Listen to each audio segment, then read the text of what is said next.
Like, oh, andaikan I mean, like, there is no like, what if, you made a choice then with what you knew. If I had if I have 2020 vision or I have a time machine, I'm not gonna do stocks. No, I'm gonna go to Vegas. Because why should I? Why do I care if I know exactly what's gonna happen, right? I might as well just guess what the winning lottery would be. Easiest way ever. Gonna be even better than Bitcoin. I can be rich in one night. Yeah. So yeah. Dari 100.000 jadi 100. Exactly, right? If I know the lottery numbers, yeah, right. Welcome to the series I Can Relate. We ask retail investors yang memiliki common problems ketika mereka berinvestasi di Indonesia. We hope that the guests that we bring in will give us personalized insights about their investing experience supaya kita bisa belajar bareng-bareng dari mereka. In today's topic, we're gonna be talking about how do we deal with market panic. Jadi di sini kita ada guests, and please introduce yourself. My name is Christofe, currently working the IA Connect. I knew Pre-Recompound from LinkedIn. Yeah, so Budi reached out. Some random guy reached out with a random pitch. Cuman pitchnya tuh lumayan, kayak menarik. Karena, I don't know, the business model looked unique and a bit flawed. To the point where kayak mereka tuh cuman dapat, it was pretty much like I look at their website gitu kan, and then it was more of a, okay, if you win then we win. Cuman at that time I remember they didn't even have a proper invoicing system and a proper way to collect money, so I thought like nothing to lose. Jadi ya gue book a call with si Budi, and I think you were there, if I remember. And yeah, after that decided to just screw it and decided to just jump on board. That was May 2023 ya, May 2023. Gila, that was a long time ago. Yeah, 2.5 years. Okay. Tapi focus of today's question is going to be really more about dealing with market panic. Yeah. And then obviously kalau misalnya lu invest di saham Indo, yeah, you will experience a lot of ups and downs. Yeah. To make it, to say the very least. Yeah. Jadi kayak, why don't you take us back to the journey ketika lu ngalamin market panic? Or have you experienced market panic? Maybe everything is smooth sailing dan lain sebagainya. Sure. Gitu kan. Personally, I've invested in, I think at that point, US stocks, a little bit of Indo stocks during COVID. But to be honest, I didn't know what I was doing. I think I was just buying very blue chip names. Yeah. At that time, I remember like US stocks was like, Amazon, Google, MasterCard, stuff like that. And then I think I took stock picks from YouTube. Okay. That's how I did it. So yeah, I'm surprised I didn't lose money. But for Indo, yeah, I think honestly at that time I just bought it after COVID, not knowing that the valuations were actually very low at that time. I just bought it. It went up a lot, but I put so little in that I didn't feel anything. Yeah, so yeah, that was my investment experience. So I think pre-Recompound, to be honest, never really had any market panic or any feeling of panic. Yeah, and once I joined Recompound, that was May 2023. It was very smooth sailing. I remember there was this one stock, I don't remember now the name, but I think it went up like 50% in 2 days. So at that point I felt like, oh wow, Recompound is very kaya dukun at that time. I remember, I thought kaya, damn, easy money. At that point I was like making maybe 10% per month for like 3 months consecutively kan. And it was like, oh my god, easy money gitu kan. What I didn't know at that time was, I think Q3 2023 was when the market decided to actually go down. Nah, gara-gara I top up a lot of money, or I top up more money as I got more confident with the 10% per month returns. Jadinya tuh when the market went down, ya portonya juga lumayan a lot karena capitalnya, it means I bought like when it was quite high. The market was overall quite high kan. So it would go down and it would continue going down. I remember tuh sampai I think mid 2024, right? But by that time, to be honest, which reminds me, I was dabbling with crypto a bit, because at that time I thought, again, okay, the 10% per month returns were going away from the stock market, so I'll pull out some of this like little profits and I'll move them to crypto, because at that time, masih ingat banget man, end of 2023 itu lagi boom. Yeah. Crypto. I think everyone was talking about it again, and I thought like, oh my god, easy money again, right? And it was easy money until it wasn't. And no one was managing crypto. So, obviously, Recompound just does Indo stocks at the time kan. Jadi, yeah, I think quite a big loss di crypto. Nggak inget berapa. Cuman that was my first panic. I remember. Dan itu gara-gara the volatility of crypto and not really understanding what I was buying and just purely speculating. Jadinya tuh sampai I think it disturbed a lot of my sleep. It disturbed a lot of my work. I remember. And even disturbed a lot of my vacations because at that time tuh waktu lebaran, I remembered man, I was like in Singapore or something, and oh my god, it was rough, dude. Like I was checking the app like almost every few minutes, and it was just crazy. Lu bisa kayak wake up, be like, you know, couple like double-digit percentage up, and the next day you could be like double-digit percentage down, and it's like crazy. Jadi that was probably my first market panic moment. Dan yeah, after that I decided, you know what, I cannot sustain this. Jadi ya cut loss waktu itu yang crypto. I decided I'm just gonna go forward into stock market, Indo stock market, for the very simple reason that there is someone, in this case waktu itu kayak Budi and Toby kan, managing my emotions. Jadi I think that's when we had the talk in the Puri ya. Ya, itu waktu itu Budi also brought his then fiance ya. Kayaknya belum married waktu itu. Belum married. Ya udah. So we had a talk kan. We had a talk in, I think I remember it was June. May or June 2024. Yeah. And I was like consulting with you guys kayak, ini gimana man? Like what do I do with my crypto? Gitu loh. Do I just take it all out, whatever's left, and put it in Indo stocks, or what's up? And I remember at that time, you know, Budi was giving me a bunch of data around how he said, I think the market bottom was near, something like that, right? So this is a good time to like go in. So I put a lot of money, substantial money, into the Indo stock market in May 2024, and it did go up. It did go up until September 2024, and then after that, from September 2024 until today, March. October 2020, well, to be honest, like even until today, it's just been on the downtrend actually, at least for the stocks that, I don't know, I guess has actual value, let's put it that way. So, yeah, I remembered along the way, definitely market panic came in around, I think when Danantara was formed, that was like January 2025. And then not long after that, March 2025, right, there was a Trump tariffs. Jadi kayak diiris tipis-tipis gitu loh, you know, like turun, naik dikit, a bit of hope, terus turun lagi, naik dikit, bit of hope. Nah, itu tuh at that point, I remembered in March or April 2025, itu like, yeah, I was in like sheer panic, I didn't know what to do. Jadi, I even like decided to sell some of the stocks yang emang udah profit. Walaupun profitnya tuh waktu itu udah jauh menipis. Cuman ya lucunya, like a month after I sold, they all went back up again. So yeah, that was a pretty interesting experience. That was the journey so far. That was the journey. Yeah. So my question next is, dari yang pas lu crypto, kan lu panik kan waktu itu kan? Yeah. What did you do exactly to, like, what are all of the things that you did to kind of make sure that you are less panicked? I mean, aside from talking to us, but I'm pretty sure you also did other things outside or like personally. Yeah, I think for me, I look at it this way, right? So when you panic, you have to understand like why you're panicking, right?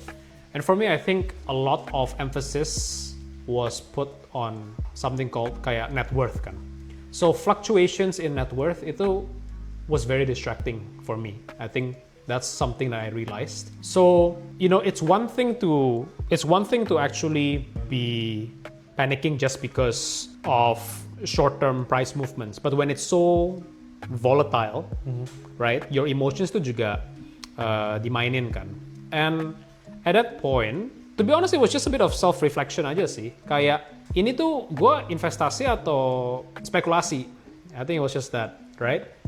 If I invest, I need to do it in a way where kalau turun, pegangannya tuh apa? Dah gitu aja sih.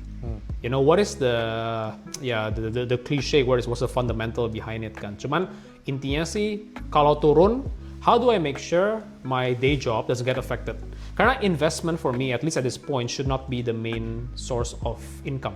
The main source of liquidity and cash flow and everything itu, it's still your work, right? Jadi if it comes to the point where your work itu affected, then it means you're not doing this correctly. And if anything, you're actually gonna hurt your overall net worth growth in the future.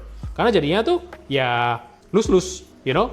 You are not productive and optimal in your work, dan ini investment juga, if you would even call it investment at that point kan, you have no idea where it's going gitu kan. So at that point, it's just a bit of self-reflection.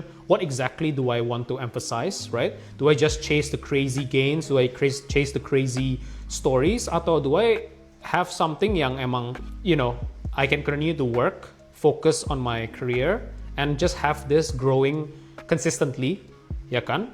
Dan kalaupun turun juga, ya udah biasa aja, karena you know bahwa long term ya emang there's a proper, lu punya pegangan yang kuat lah why it should go up in the long term. So yeah, to be honest, that's pretty much what I did. How did you self-reflect? Because not a lot of people understand that. For example, time is 24 hours per day gitu. Terus let's say you sleep for 8 hours and then you work for another 8 hours. And then if that 8 hours itu 2 jam atau 3 jamnya kemakan dari you worrying about the volatility of the market, then means that you have less time to be active about your you know, active income job. Okay, gitu kan? For me, I think I don't rely well on faith. Let's put it that way. I'm a very logical person. Jadi at least that's something, at least reflect dulu. Okay, I'm a very logical person. So if I have the data and I have strong logical reasoning, that will trump any short-term emotional fluctuation. So for me, what I realized at that point when I reflect was, okay, how am I approaching money when I work? Okay, the way I'm approaching money is not just in terms of salary. I think when you work in a tech scene for long enough, like I have, right, you know that a lot of the wealth is built on equity, right? So for me, there's only 2 ways to do equity. Okay, you either start your own business. 3 ways actually. You start your own business. You join a company early on atau mid stage, and then they give you quite a bit of equity, right? So you own part of the company. Atau you buy stocks, right? But to buy stocks is always trickier karena ada modal, right? You have capital. In the other 2 scenarios kan, okay, when you start your own business ada modalnya juga lah. Tapi if you're given equity from a company, nggak ada, nothing to lose kan, actually kan. So I think for me at that point, I realized, okay, let me look at all these examples of people who have become very wealthy, ya kan? People who have become very wealthy have all been wealthy through equity, right? So why am I trying to do things differently, right? Just because someone is trying to advertise an asset as being more speculative with greater returns doesn't mean that it works, gitu loh. It might work for a short moment, tapi long term, I don't see any great examples of people who haven't built their companies through equity, right? The richest people in the world are all very equity heavy people. So that's how I then defined my logical reasoning of why I need to switch. So I think that was the first part. The second part is just accepting the fact that yaudah, you know, you live and you learn, right? I can try to, there's something called, what is it called? Sunken cost fallacy or something like that, right? Where if you're deep in shit and then you're like, oh man, I'm just gonna hold this through until it goes up. Tapi nggak ada pegangannya. When I was doing crypto, I had nothing to hold on to it. It did eventually actually go up after I sold. Cuman no regrets karena you didn't know why it go up, and you also don't understand why it goes down. So if that's gonna be how you live, nggak bisa gitu. And anyway, I don't see any harm in having more and more equity. And for me, it was through approach number 3, which was buying equity, right? I felt it was the least like confusing way to do it, while I in my career also focus in trying to get equity from companies I work for. Gitu sih. So there's this logical underpinning that allows you to construct a reality whereby lu ada pegangannya kayak gitu, sehingga ketika marketnya itu volatile, lu realize gue ada pegangan. Gue ada pegangan. That's right. I think the biggest one is kalau lu nggak punya pegangan, naik nggak ngerti, turun nggak ngerti, itu namanya mending ke Vegas kayak gitu. You might as well just go to Vegas, man. I mean, like judi people do it, but people don't call that investing. Let's put it that way lah. I think no one will ever going to casino is them investing for great returns. No, man, they're there to have fun and to feel the adrenaline rush. And for me, I realized I just have better things to do in my life than chase a high. Gitu sih. Right. So why can't you deal with the fluctuations of the market? Kayak yang nggak ada pegangannya. Plus juga a lot of people, the way I see it, tendensinya adalah sebagai berikut. When you buy an asset, and then let's say you buy 10 stocks, okay? Terus stock yang nomor 1 naik, ya kan? And then the other 9 doesn't come down, maksudnya kayak goes down gitu. Tendensinya adalah orang-orang biasanya cuma hitung satu stok itu doang yang naik. Oke. Gitu. Dan mereka bakal kayak ngerasa, oh ini gue cuan apa segala macam. Atau enggak, mereka ada tendensinya untuk, oke, gue trading kayak gini sekali bagus short term, terus I can replicate these things over and over and over and over again. Tapi sebenarnya kan kenyataannya nggak seindah itu for a lot of people, especially when they trade with strategies yang sebenarnya mereka bukan develop sendiri, atau nggak mereka nggak adapt to like newer strategy to gain an edge against other market participants. So how did you get past that kayak gitu? So I think it's more psychological than anything kan. And the way I look at it is, okay, I think addressing the trading first. For me, trading I think has its merit. There are people who have studied how to do it. I think I gave you an example kan. It's just like people yang misalnya jago, yang ngerti what we call kayak airline miles hacks lah misalnya. They know how to exploit the system. Karena mereka, it's what they do for a living. Let's put it that way. It's their full-time job. They network, they connect with insiders, they learn from how airlines do things. So they get a sense as to like, okay, how does this whole airline mile system work? Gitu kan. Same with trading. For me, anyone who says that they're a part-time trader, let's see how long they stay part-time traders before they decide, might as well not quit your day job aja sih. Because I think trading is a full-time job.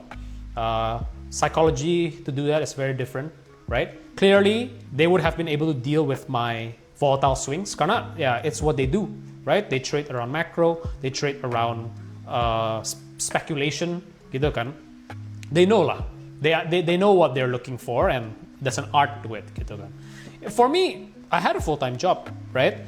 And so for me, I think detaching myself from my portfolio was something that I had to do, and the biggest way I had to do that was, at least for me personally, I used to count net worth including floating profit. Okay, this is a very simple one. So let's say your portfolio is doing well, market is in a bullish trend. You feel like every day you're getting richer. But you've never realized those gains. It's just there, ready to fluctuate, ready for the next day when you wake up, it might all be gone. Nah. What I've done is that I've detached myself from that floating profit. I've always cared more about the principle, the modalnya gitu kan. What I aim to do is modalnya tuh harus naik every month, for example. Whether you DCA or whether it's because you've taken profit and then you reinvest, itu harus naik. So that's how I then calculate liquidity. Because that allows you to also detach yourself from floating profits. Tapi juga when floating loss, lu juga detach. Because you never counted anyway. The saddest thing you can do to yourself psychologically is to see kayak, gue udah naik nih segini. Oh shit, sekarang udah turun segini. Jadi gue swingnya misalnya dari plus 50 ke minus 50, swingnya 100 juta. I'm now 100 juta poor gitu kan. The thing is I've seen a lot of people online doing that method. Not my method yang detach mereka tuh hitungnya kayak gitu. Jadi you see like how they track their net worth tuh persis kayak gitu. Kayak I'm doing so well guys, like business is doing great, stocks is doing great, and when it goes down you don't really see their portfolio. Karena they live off the high of that, right? And I think whether it's investing atau business, and I'm sure you yourself know, for example, Recompound has a paper value of probably like a high number, gitu kan, based on some valuation that someone created. You cannot exercise that valuation.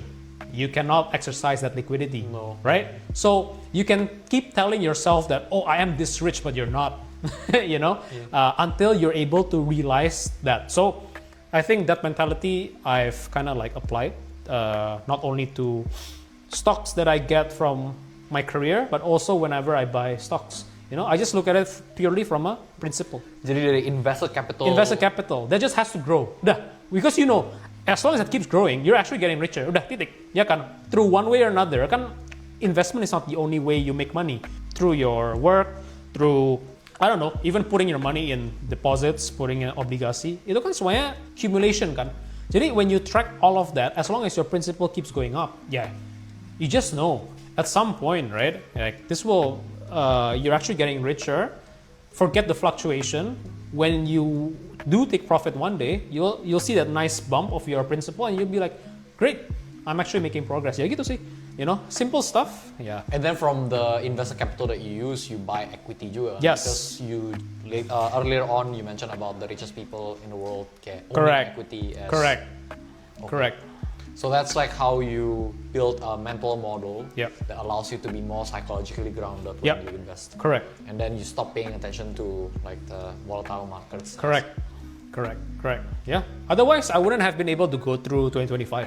2025, you've been given a lot of opportunities whereby there are few weeks where it's really good, and then within like a few days, it will just wipe you out, right? Yeah. I mean, like you have to stay focused in your day job, whatever it is. It might even be for some people actual businesses that they're building. Yeah, right. You don't want to jeopardize your trajectory, right? Of things you can control over things that you cannot control. So yeah, that's about it. Where did you learn this from? Yang tentang invested capital being the most important thing that you need to control. Common sense. Common sense. Honestly, it's just common sense. Because for me, it's just reflecting what exactly has been causing me headaches, right? And all those emotional back and forth. And I think we've all been kind of like guilty of it, which is you want to get rich as quickly as possible, right? With like a target number in mind. But we all know, like once you reach a target, you just set another target anyway, right? That's just how humans work in general, right? So it will never be enough. And because you really want to chase it, and you want to be like the best of your generation to do it, the best of your friends, of your peers, of your colleagues, right? So you're always going to count every single win, right? While trying to ignore the losses, right? That's why people, are so drawn to like high percentage increase in their investments, because they want that feeling of being that quick to their target. But what people just don't realize is that the drawdown is that when it does go down, you have to feel it too if you're gonna be objective, right? You can't just choose to decide like, oh, when it goes up I'll count it, but when it goes down I will not count it. You can't do that. So I think How do you stay honest with yourself in counting the drawdowns? Okay, because sometimes the way I see it itu juga it's lack of intellectual honesty. Yeah. When it comes to, let's say, for example, like what you mentioned, you count the wins, but you don't count the losses. Yeah. So you just have to understand like where you are in life, to be honest. Like I think intellectual honesty comes from also understanding that there will be no end towards comparing yourself to other people, right? So I learned this actually from one of my ex. So he used to be a boss of mine, and he went on to start his own business, right? And he took a less traditional route to his. So he's actually in his late 30s already, I think almost 40, and he's only just starting a business. He's always been a career person. His colleagues, his peers, all went to conglomerates like Sinarmas, like big companies. They go to some, batu bara companies with crazy bonuses, get some crazy salaries in some other tech companies. Well, he went the very traditional route of trying to start a business bootstrap, right? How are you gonna stay focused in that path if every day you're just gonna hear from your peers about bonuses they're getting, about salary raises they're getting, right? Promotions they're getting, while you are probably just barely surviving, even though that's a choice you made, right? It's a choice you made to take that route, right? But how can you stay focused if you're just gonna continually listen to that, right? So I think social media now, with how much content there is, right? I think you have to be very careful in consuming it, and you have to curate it a bit, because it's a highlight reel. I don't think it's ever been easier to have a collection of highlight reels with almost no lowlights, right? While in the past, maybe our parents' generation, they would only know about news maybe when it comes in a newspaper or when they meet up with friends and family, right? But now you can know about people living in another world or another country, right? And all of their highlights, right? Very difficult to stay psychologically sound, right? And very difficult to stay intellectually honest. So where did I learn? One example was from my ex-boss, that one. The other one was just honestly reducing media consumption. Because what's the point, right? What is the point of you being driven by some of these people you don't even know? These people don't even know you, but somehow you care so much about what they're doing. It's crazy, right? It's a bit odd, you know, as a human being to care so much about someone who cares nothing about you, right? So realizing where you are in life and just being able to set realistic targets with what you can control, you know. And for me, what I could control was just my career, the work that I put in at work, yeah, working towards goals, right? And when you're within a company, right, especially as you climb up the career ladder, you also start to understand a bit more about how companies run in general as they mature. As you get closer to leadership, you also understand the kind of decisions they make. And along the way, you also probably go through a lot of turbulence, right? Where there's a lot of pessimism maybe on your company, bad PR, good PR. You'll go through all those cycles, and then you understand that actually when you're inside the company, it's so different from when you're just looking at a company from outside. And so I took that lesson also to stocks, and I'm thinking like, okay, as the prices go down or they go up, the people inside the company probably don't care. They have better things to do. You know, the directors of big banks, the directors of, some of these conglomerates, directors of these companies, publicly listed companies, they have so much better things to think about than the stock price. So if they are not even bothered and they are able to still continue, delivering profits for themselves, why should I be bothered? Since I am trying to also be in a position of an equity owner, right? So I should also have the same mentality as The owners. The owners, right? So again, just kind of like combining all that common sense together, doing a bit of reflection of like, listen, me comparing myself to others, there's always going to be someone higher than you, there's always going to be someone lower than you, it's no ending. Yeah, just decide to kind of just make peace with it. And then, yeah, you deal with what you can and let kind of like life takes you wherever. Yeah. Right, so it's quite funny that when you decide to focus more on the things that you can control, yeah, it reduces the amount of panic. Correct. Yeah. That you experience in your stock investing journey, kayak gitu kan. And then you also realize that this is not something that I want to put all of my eggs into juga gitu kan. Correct. Yeah. And what I want to focus more on is my job dan lain sebagainya. Then my question to you is, what do you have to say to people who are, experiencing large drawdowns? Maybe it's their first time. Yeah. Maybe they haven't, gone through the process of like self-reflection. What are the things that you think can help for these people? So I think for me, something I should have also touched upon is I think general money management.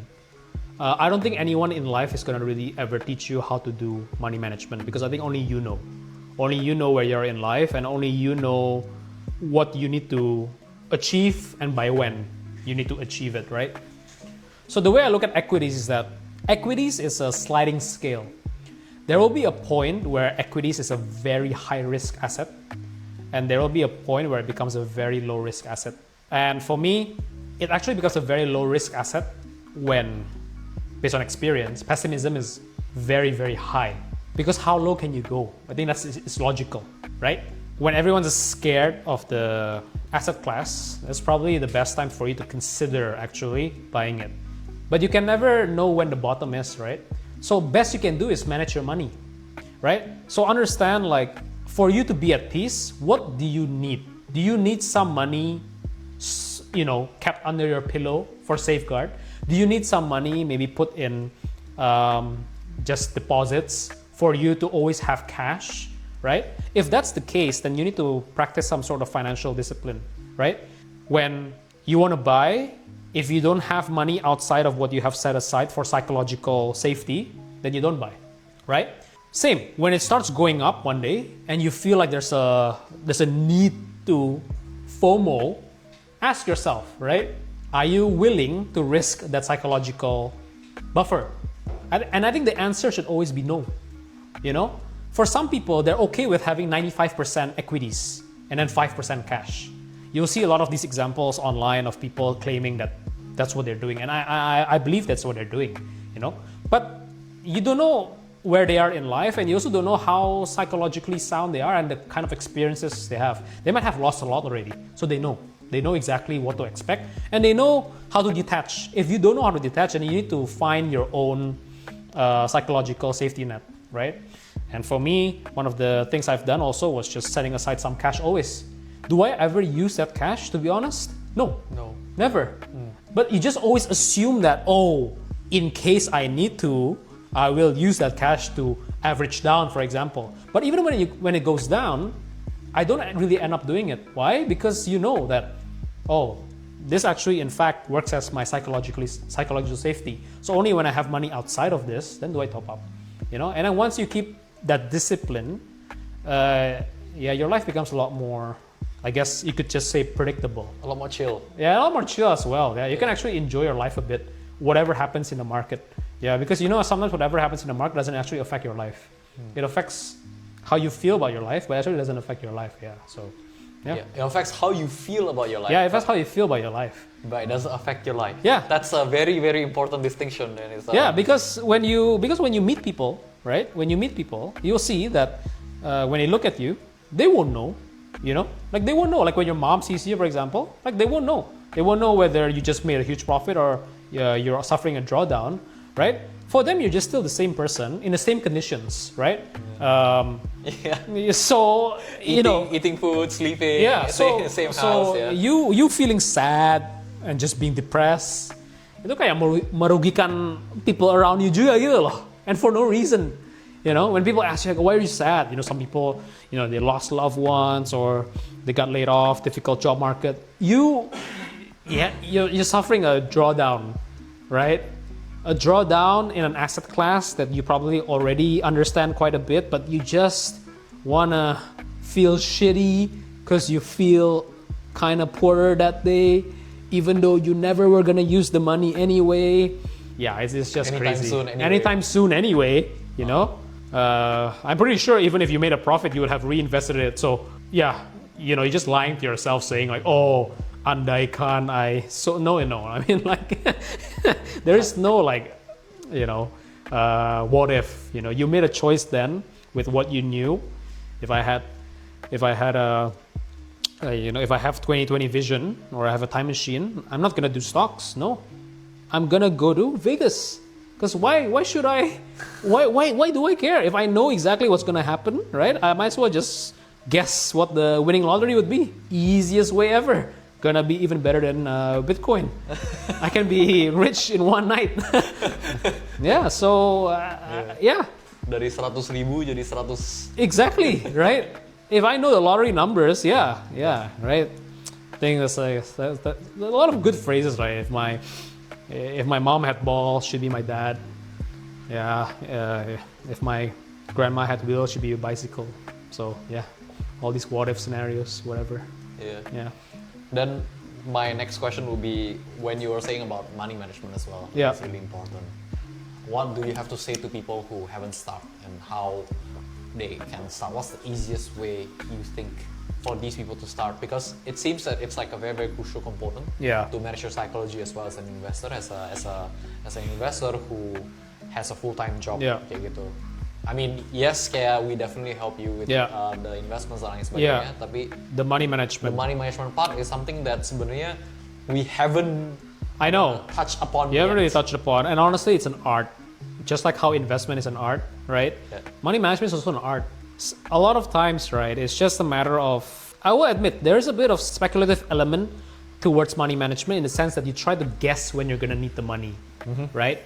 My only advice would be, you invest money that you know for a fact you're not gonna need for, I would actually put it at like about 5 years, to be honest. Yeah. And then you kind of just try to guess like what important milestone you might have in your life. For some people, they might just still be in school, right? So that they're still going to be single as in like not married with, you know, familial duties until a long period of time. So yeah, you can always dabble a bit more of money into, you know, equities, right? At the same time, you also think about where in the cycle of equities, for example, or whatever asset class you want to enter, right? Am I at now?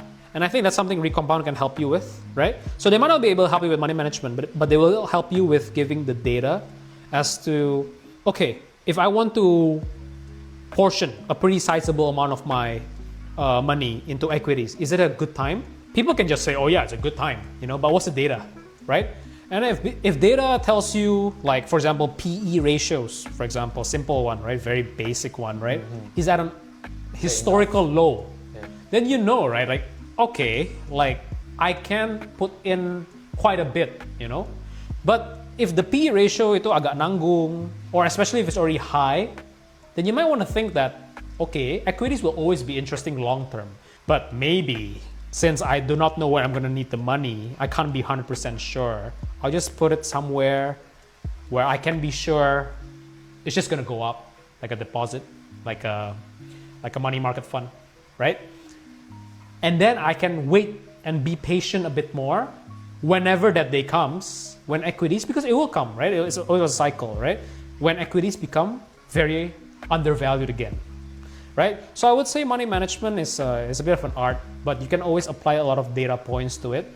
So Recompound can help you with understanding what are the necessary data points for equities, but really for other things like precious metals, for how much to put in bonds, obligasi. Yeah, I think at the end of the day, that's just up to you, you know? You want to put it under the pillow juga, ya udah, gitu lah, yeah. You will learn along the way, gitu loh. You will learn, and as you go through life, makanya kan jam terbang kan nggak pernah bohong kan. People who are older will always be wiser, because they were forced to go through things they probably didn't want to go through.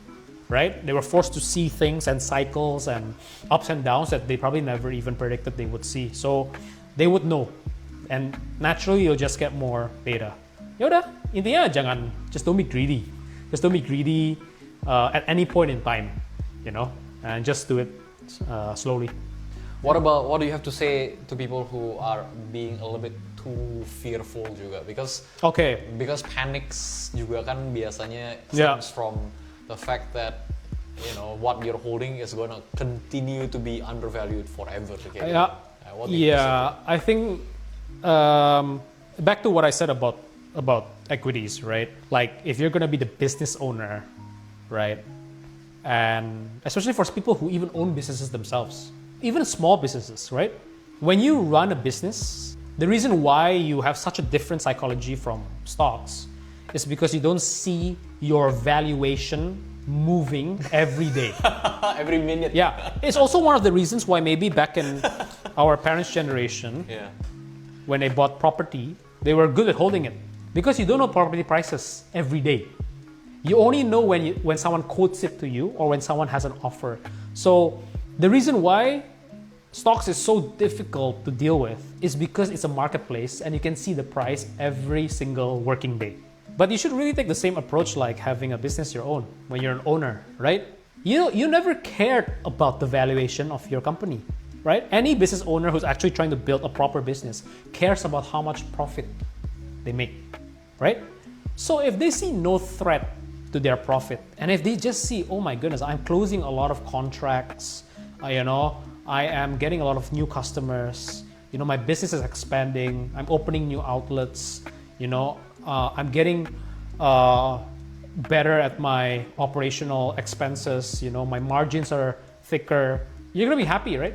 You don't care about the valuation of your company, right? Why would you sell a company that's doing so well that you own? Why?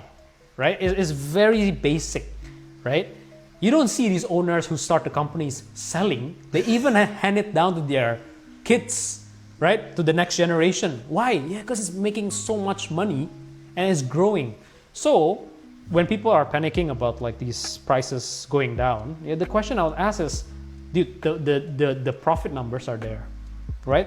The profit numbers are there. You can see for yourself. You have all the data regarding prospect, regarding economy, right?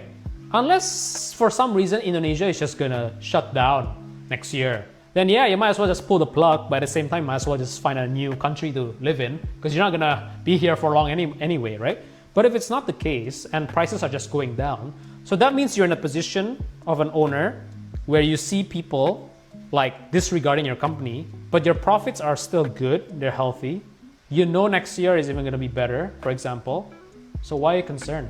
If anything, you should even consider doubling down on your own initial investment as an owner on a company. And that's why buybacks happen when these kinds of things do it, right? So for me, it's just basic. You know, you really just have to stop thinking about stocks as a speculative asset. It's a part of a business where as a real owner, and you can bet your life that every person, based on basic human psychology, wants to be rich. Yeah. There is no owner who wants to be poor. So they're gonna do everything to make more and more money for themselves, because why not? And as they make more money for themselves, you as also a small owner will get the benefit. It's simple, you know? And that's why dividends, I know it's so boring for the speculative community, but it's a way of the owner enjoying his own profits. So stop thinking about dividends as like something for you. No, it's actually for him and for the owner. Yeah, he wants to pull profits, man. He wants to buy a new castle or something, man. Yeah, he wants to buy a new jet. You know, he has to pull money. So yeah, you know, he'll want a new jet every year. He'll want a new house every year. Yeah, why would he want his business to just sink? Yeah, no good owner is gonna do that. So yeah, that's how I look at it. So yeah, how do you not panic? Use common sense. Yeah, so it seems also juga kayak people attach themselves to attach their self-worth to the movement of the market. Correct. Yeah. And so when, for example, the market moves against your wills, for example, then your self-worth, not just net worth, tapi your self-worth goes down. Yeah. Kayak gitu. But the thing is, if you look yourself in the perspective of the owner who's owning that business. And the way you look at it is very simple also. A lot of these owners, especially the very, very successful ones, you can see their net worth also fluctuating. They're not gonna lose sleep over it. It was never liquid anyway for them. I'm pretty sure when someone has a net worth of like $1 billion, that guy's not thinking about, oh man, $1 billion. I wonder what I can buy. You can watch a lot of interviews online about these billionaires, and you ask them, you know, whenever they get interviewed, like, how much liquidity do you have? You know? And then a lot of them will answer like, oh, I can write a check for $100 million, you know? Oh, okay, cool. And then that's it, you know? And then they would answer like, yeah, it wouldn't be very wise for me. It wouldn't be very smart for me to have $1 billion liquid anyway. So they're cool completely with their net worth fluctuating left, right, center, because they don't care. Yeah, and I think as an owner, you should also, as a part owner of the company that you bought, yeah, you should also not care. Yeah. Right. So it's more of like reorienting the focus. Exactly. A lot of people have this like fallacy. They think that when they reach a certain level of wealth, fluctuations won't hurt them. But think about it, right? Yeah. When someone with a net worth of 100 juta rupiah, they see a net worth of 20 million. Oh, 20%, right? But then when you give that same example to a guy, for example, his net worth is like 100M misalnya, and then it fluctuates by 20 billion, right? And then the lesser net worth guy will say, tapi kan udah 100M, hilang 20M juga 80M. Dude, it's still 20M, man, for them. It's still 20% for them. It doesn't just become like meaningless just because they have so much money. Itu kan tetap aja 20M tiba-tiba hilang gitu kan. Seakan-akan hilang gitu kan. It's the same level of pain, but they don't care. They reach that point because they don't care. You know, they don't reach that point caring about every single fluctuation as they go up. Yeah, it's just how it is. Yeah. They care on things that make them better. Yes, makes the company better and makes them more money. Like when you mentioned, makes them have the ability to increase the investor capital. Correct. Yeah. Right? They can put in. Yeah. Owners are not looking to sell. Owners who are maybe retiring and don't have any person to terusin bisnisnya, okay, they might be selling, right? But you don't really see people selling their companies, especially very good ones. Why would they? I think yang bagus tuh, as an owner, oh enggak, gue besok gue pengen jadi lebih miskin gitu. Yeah, like it's just crazy to think that an owner will just like, oh, ya udahlah, kayak it's okay, I'm okay. Oh, people are pessimistic about my company. Oh no, what should I do? As an owner, oh no, what should I do? I'm sad as well. Yeah, no, it's just not happening. Yeah. And also there's biasanya kalau orang-orang kan juga percaya, let's say for example, kalau misalnya a price of a company goes down, means that there's something bad that is happening to the company. Yeah. So what do you have to say to like the people? Well, prices go down, and I think this is how maybe a very good one also for people who enter equity, right? Don't quit your day job and actually use some IQ, because I'm gonna assume if you're good at your work, you can use a bit of critical thinking when you see data going, like price going down, right? Price going down could mean so many things, It could mean that the owner is in fact exiting. Oh yeah, and then you might wanna actually think about exiting. Or it could be just a bunch of guys scared, right? That's why it goes back to sort of like, what do you care? What do you actually see? Do you see price, or do you actually see the more important metrics that the owner cares about, such as the profits, the number of contracts, the pipeline, the roadmap, right? The amount of ownership that he still has in a company, the amount of skin he still has in a company, right? Yeah, of course, macro events also happen, which might cause fear, right? But you never know with these things, People will always assume that, oh, if A happens, then this company is fucked, right? As an owner, right, do you think if someone talks like that about you, like, oh man, Toby's business is fucked, man. Do you think the owner is like, oh yeah, I'm fucked? Yeah, I don't think so. Yeah, I don't think so, yeah? The owner is probably like, what the fuck are you talking about? I'm doing fine. While you're saying I'm fucked, I'm on holiday, enjoying myself in the Swiss Alps, Again, right? You will only know based on the data, right? And the data, it's public. It's a public company.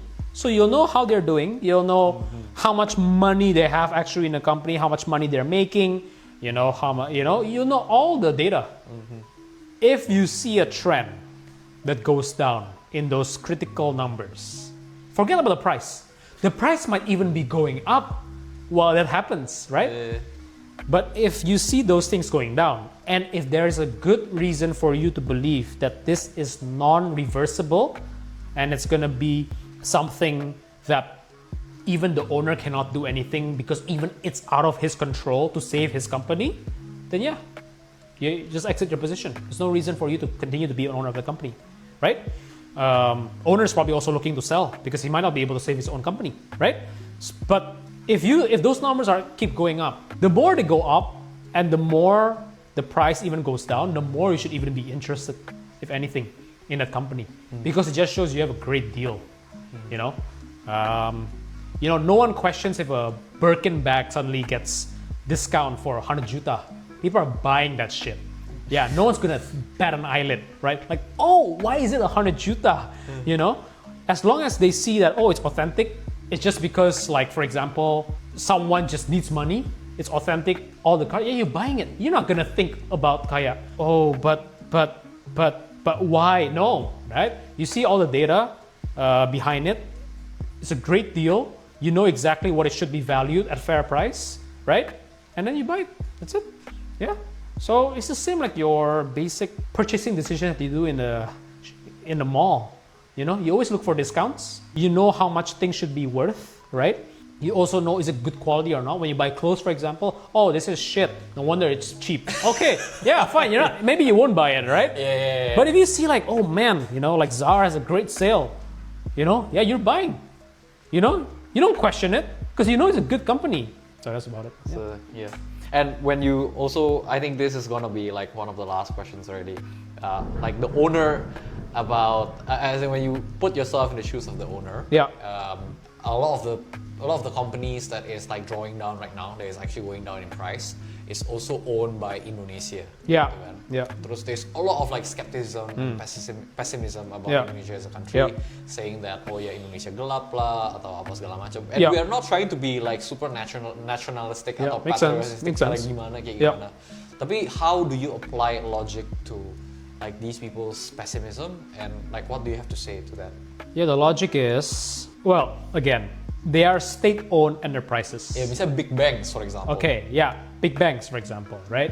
The government needs to make money off these big banks. Why?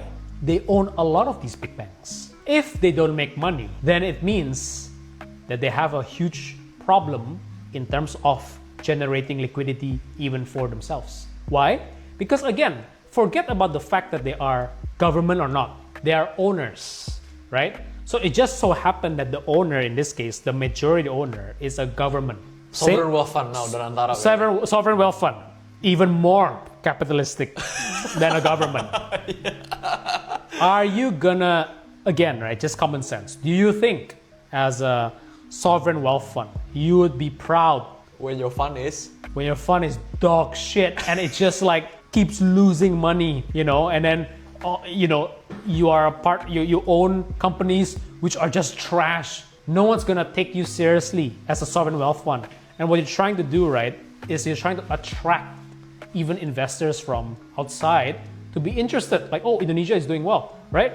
So why would they have skin in something that first they can control, but why would they just let it go to waste?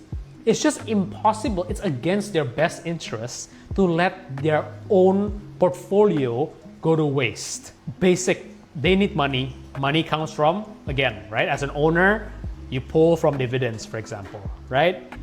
You get hit with, some dividend tax, but most of your liquidity you get from there. You don't get from your salary. You don't get from anything. You get purely from profit sharing. If they're gonna jeopardize their own profits, yeah, that's like jeopardizing your own self and your own kemakmuran and making yourself poorer, and it just goes against every grain of human instinct to do that. But the people are saying that the foreigners are pulling out of their money from Indonesia, apa segala macam. Again, right? They're not the owners or they're not the operators of the company. The foreigners. Yeah, they own some percentage, but again, like you and me, we own some percentage, but we're not the main controlling operator, right? Not the majority shareholder. We don't have as much skin in the game, right? So we take profits here and there, fine. They don't care, you know? All they care about is how much money can they generate for themselves. And again, combined with the fact that it's a government entity, combined with the fact that government always needs a lot of money for anything that they want to do, it's just very illogical to think that they're just gonna just because the foreign investors left, it's a sign that we, as the majority controlling shareholders, should give up. Yeah, that's crazy. yeah, that's crazy, you know? It's like being played by I don't know, man. It's like being played by someone who is much smaller than you, and like you caring about someone who doesn't have as much skin as you, and like, oh no, please stay, you know.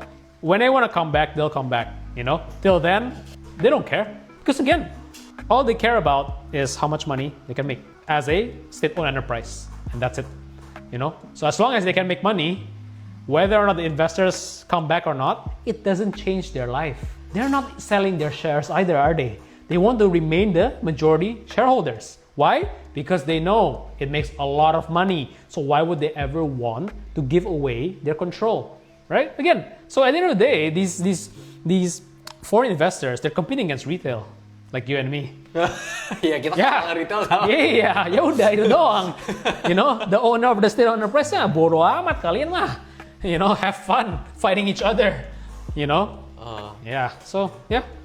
No, I think that's a very very nice wrap to the talk juga ya, the conversation. I think it's very very helpful, and it's Yeah, sometimes it's very important for us to detach ourselves. I think just to conclude to detach ourselves from the market and reorient that focus and try to position ourselves in the owner's shoes instead of just being too bogged down with the movement of the market. Like you mentioned, for example, a person who's wealthy is not going to care about the daily fluctuations of their wealth because it's just being quoted every day.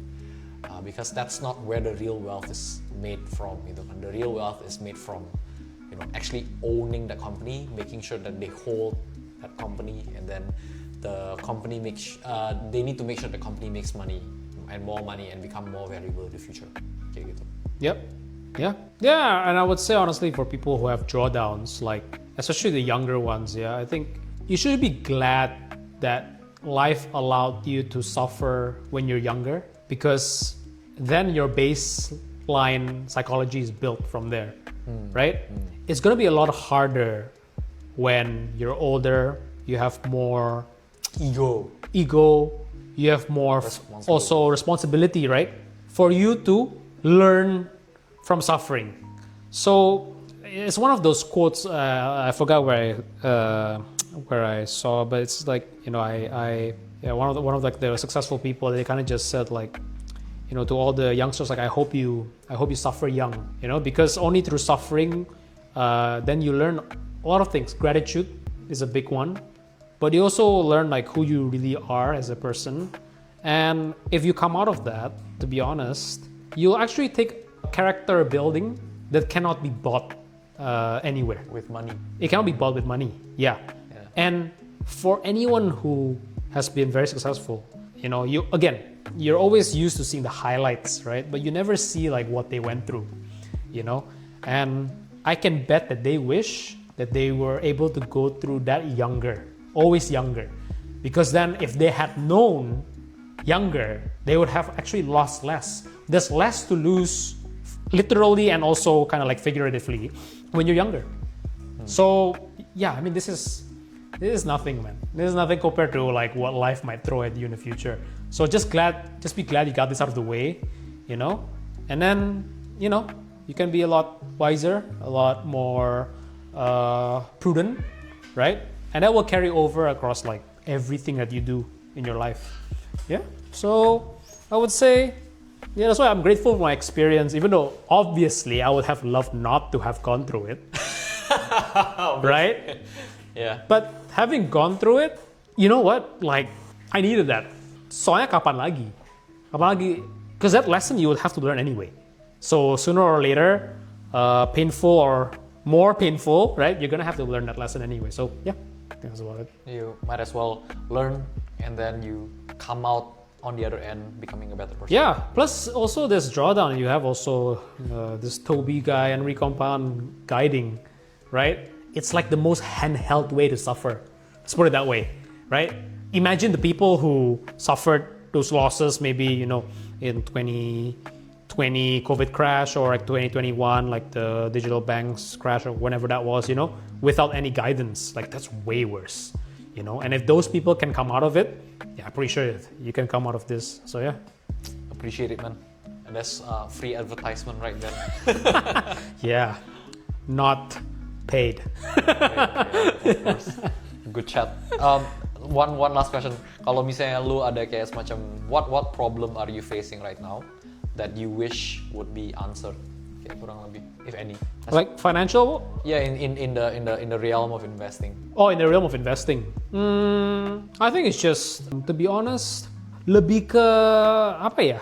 Very very funny sih. Tapi lebih ke, are bull markets even real? Nah, itu aja sih. That's what I want to get answered. Karena yes, obviously like portfolio growth since I joined has been great, right? Tapi nggak pernah, we never went through like, or at least I personally never went through like an actual euphoric kayak bull market yang emang gara-gara ekonomi juga lagi ngegas gitu loh. Yang real bull market lah, I mean, ya kan? Nah, so for me, at least until now, it's just a myth, a legend gitu loh, Yeah. So until I see it and go through it, I think, for me, I'll just like be cautiously optimistic about it, But yeah, looking forward to get it answered. Gitu aja sih.